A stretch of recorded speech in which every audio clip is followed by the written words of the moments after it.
With a look at the main stories making the headlines now, it's the ITV Lunchtime News.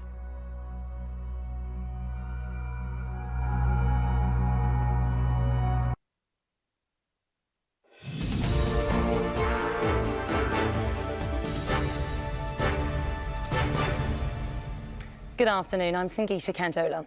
The Prime Minister is under pressure to announce whether or not further restrictions are to be imposed in response to rising COVID infections.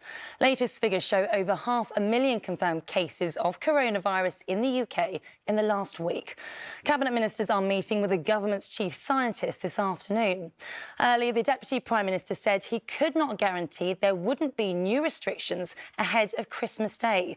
Dominic Raab also denied that Number 10 staff broke more of their own guidelines after a photo emerged showing 19 people gathered in the Downing Street garden when the country was in lockdown. Our political correspondent Carl Dinnan has the latest. As people travel home for Christmas, the government is considering where it should go next with coronavirus restrictions. But new rules are politically difficult. One of the Prime Minister's closest allies quit over the current ones. I left the government because, as I think is well known, I couldn't support certain policies, most recently on COVID restrictions and Plan B. And if you're a minister, you have to support collective responsibility, you have to support decisions of the government, and I couldn't, so that's why I had to leave.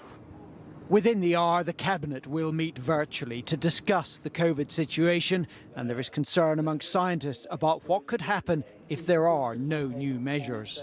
I think it can get very, very bad.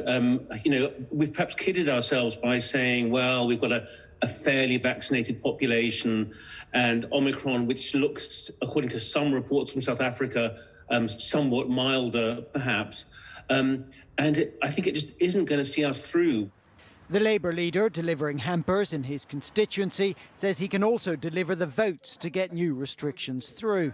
The scientists and the public are very concerned by the growing numbers, and we've got a government that's hinting at further restrictions, but it's more concerned and tied up with party management at the moment than it is with public health. And I think what we want, what the public want, is a Prime Minister with a plan and with a grip.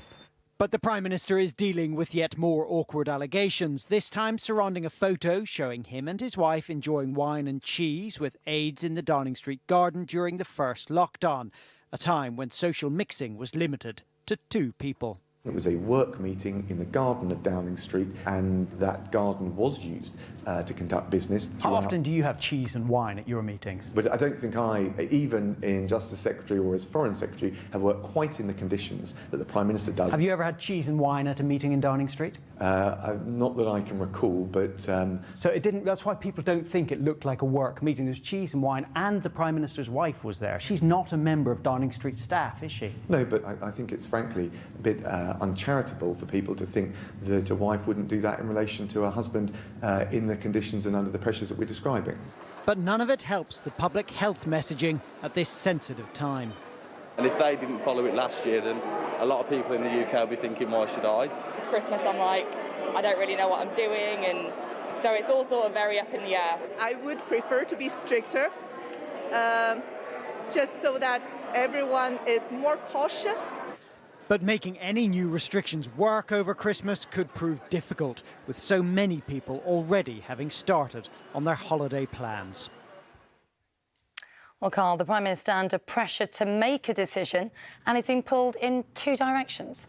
Very much so. Scientists whose concern is controlling the virus are clearly very worried, and the Chief Medical Officer and Chief Scientific Officer Advisor will be talking to Cabinet in the next half an hour. Ministers, many of them are concerned about the damage to the economy. We've already seen that the Prime Minister hasn't managed to get the existing measures through without his party and his Cabinet starting to splinter. And then at the same time, there's this constant drumbeat of allegations and photographs and videos, all seeming to show certainly a very relaxed attitude towards the rules within Downing Street itself, if not actual rule breaking. And it's against that background that the Prime Minister is trying to maintain his authority to make this very difficult decision. It feels as though it's nearly too late to really make much difference before Christmas, but it also feels like the Prime Minister can't avoid doing something more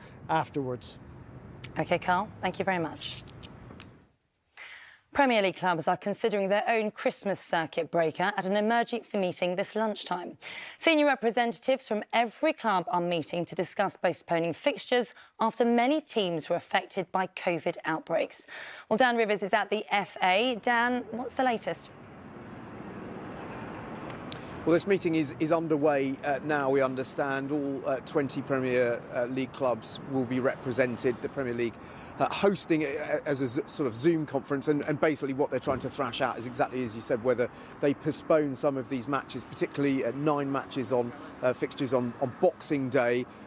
They will need, we're told, to have 14 of the 20 clubs agree that those fixtures should be postponed for that to go ahead. But they're wrangling with a situation at the moment where they've already had 9 games called off because so many players have either got COVID or come into contact with people who've had COVID, and some clubs, particularly Brentford, have really been very vocal in their calls to say that they just can't field a side at the moment, and it's not fair to carry on. Of course, all this may be superseded if they do decide to do anything by what the government decides in the cabinet meeting at 2 o'clock.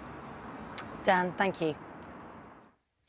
Other news now, a man has been charged with robbery by police investigating a break-in at the home of Olympic cyclist Mark Cavendish last month. The sprinter, his wife and child were allegedly threatened at knife point during the incident in Essex. 30-year-old Romania Henry is due to appear at Colchester Magistrates Court later. And England have been thrashed by Australia in the second Ashes test in Adelaide. The hosts won by a massive 275 runs, giving them a 2-0 lead in the series. The next test begins on Boxing Day. Finally, tributes being paid to Il Divo singer Carlos Marin, who has died aged 53. His bandmates announced his death on Sunday, telling fans there will never be another voice or spirit like Carlos. Sam Holder has more. His voice helped open up the world of classical-style music to millions. The deep baritone of Il Divo with a signature smile. Carlos Marin was with the group for all 17 years. They sold more than 25 million albums, and from the start, he was confident they'd be a success. You could say Il Divo, the best, not the best of the best, because always you can find better things, but I mean, it could be the greatest. Il Divo had been midway through touring the UK when Marin became ill. Spanish media reporting he had COVID-19 and was taken to the Manchester Royal Infirmary. He died, aged just 53. Simon Cowell, who spent years searching the globe to put together the band, tweeted, "I'm devastated Carlos Marin has passed away. He loved life, he loved performing, and always had so much appreciation towards the fans who supported the group from day one."